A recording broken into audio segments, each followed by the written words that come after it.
याद में तुहरा बीतेला सुनो सारी रात जगला रे।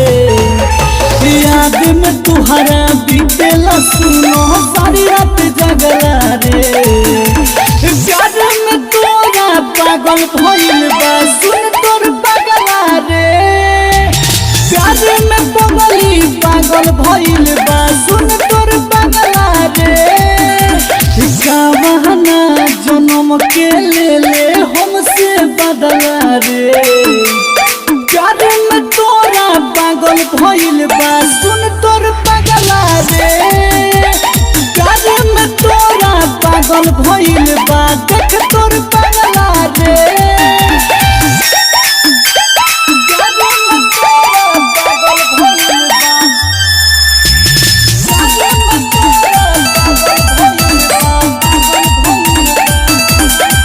हमसे प्यार नहीं रानी बाए पार कैलू हो।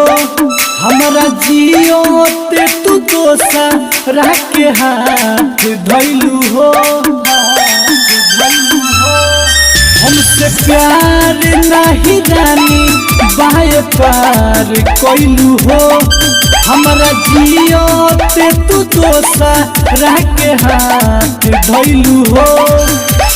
चली गईलू डोलिया में बन के अगला रे। प्यार में पगली पागल भइल बा सुन तोर पगला रे। प्यार में तोरा पागल भइल बा सुन तोर पगला रे।